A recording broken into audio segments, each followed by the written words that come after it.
The federal government has ended weeks of damaging pre-budget speculation by announcing proposed changes to tax on superannuation. The proposal targets those who earn $100,000 or more a year from their super savings. But the opposition has labelled the changes an election policy because they're unlikely to come into effect before the September poll. Let's cross to our political reporter in Canberra, Melissa Clark, who's speaking to Shadow Minister for Industry, Sophie Mirabella. Sophie Mirabella, thanks for being with us this morning. Morning, Mel.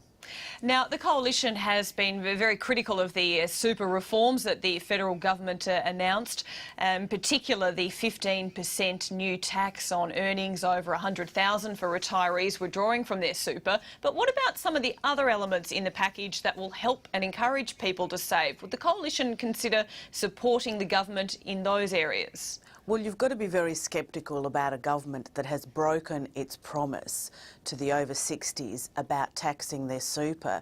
You've got to be very sceptical about a government that is raiding people's retirement nest eggs to fund its profligate spending.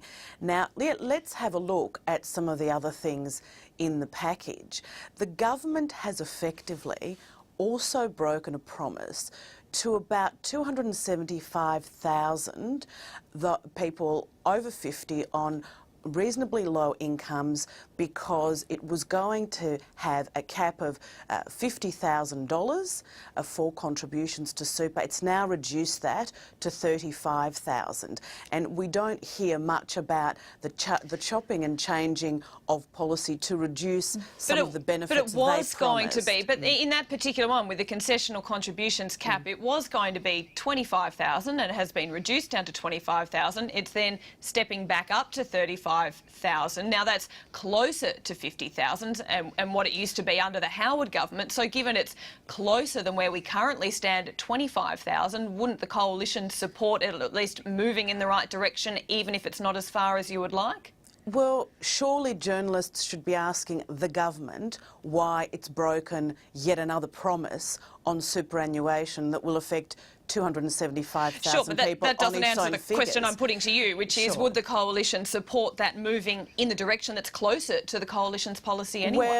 Well, our policy means that superannuates, people who've saved for their retirement, will be better off, because we're not going to make adverse, unexpected changes to people's super, because we believe that we need to encourage Australians to be more responsible in their retirement, give them incentives to ensure they can have a safer and secure retirement, so, not raid super. And these changes... Well, if it's not, sorry, I just want to check on that, because you say the Coalition's policy is there's not going to be any adverse or changes that leave them worse off. So where would that leave?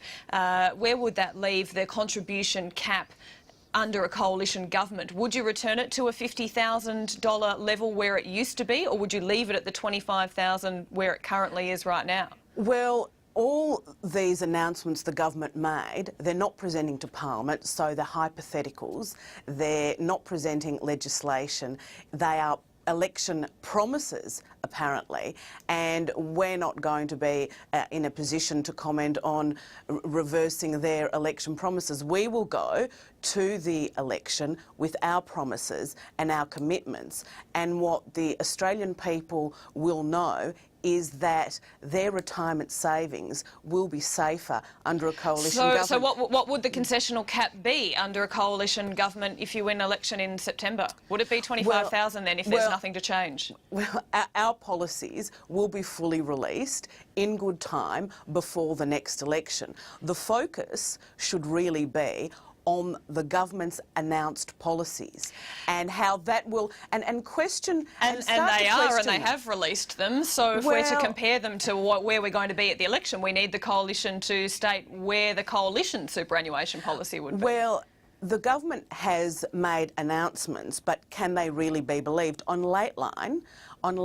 last night, there was a director from the Association of Self-Funded Retirees saying that she was very sceptical about the so-called 16,000 figure of Australians who are going to be hit by these proposed changes. She wanted to know how the government calculated that figure, because she thought more Australians will be covered. And it's very instructive to look at the detail, because the devil is in the detail. That's the first thing. And we've got some analysts, like this director, Anna Caribs, saying that should someone purchase property for super for $200,000 in 10 years' time, that goes up to $400,000, meaning it's a $200,000 capital gain.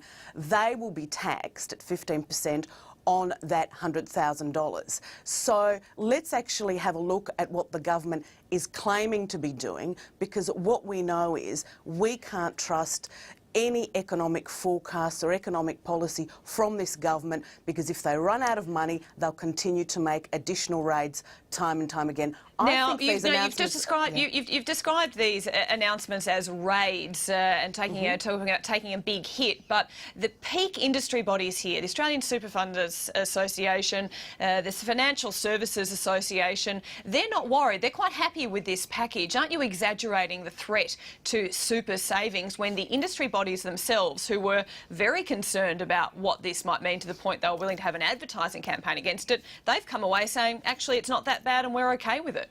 Well, firstly, all the industry bodies aren't unanimous.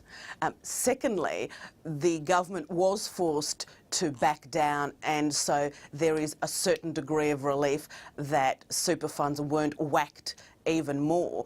But I think we need to look at the broad, diverse cross-section in the industry and look at some of the detailed analysis that is taking place. But doesn't the coalition politically risk being seen as that no factor, the Dr. No factor for Tony Abbott, if you go too hard in criticising something that the industry, certainly not unanimously, but on the whole, is saying is actually quite a reasonable package of changes? Well, our job is to hold this government to account. This government that has broken so many promises, that cannot get a basic single economic forecast right. That is our responsibility. The Australian people expect us to ask these hard questions, particularly when we're dealing with their retirement income. There are a lot of people who don't trust Labor with their super. And all they need to do is rely on Labor's track record, which has been to raid super funds to pay for their poor spending. And if we hadn't seen the waste and mismanagement by this government, then we wouldn't see them trying to raid super. It is such a breach of trust with the Australian people. Something like super that people need a lifetime to plan for. When you get this chopping and changing of policy, it doesn't give people the confidence or the incentive to plan for their own retirement and take that responsibility. Another area where the government could make savings as an alternative is in your portfolio or your shadow portfolio area of industry, and that's certainly when it comes to assistance for the automotive industry. Where does the coalition stand? Is it still the coalition's policy that you would remove $500 million worth of automotive industry assistance to help the budget bottom line? Well, our policy has been very clear for the last couple of years. Under our policy, we do want to support the auto sector. We do believe it's an integral part of our manufacturing sector, and for a diverse economy, we need a strong manufacturing sector. We will still retain $1 billion for the auto sector to 2015, even after the readjustment of the $500 million, and there's no change to funding after 2015. So there is still $1 billion left in the ATS fund for the automotive sector. It's important to note that the companies have been having great difficulty in actually accessing that money because they can't reach the benchmarks set under the legislation.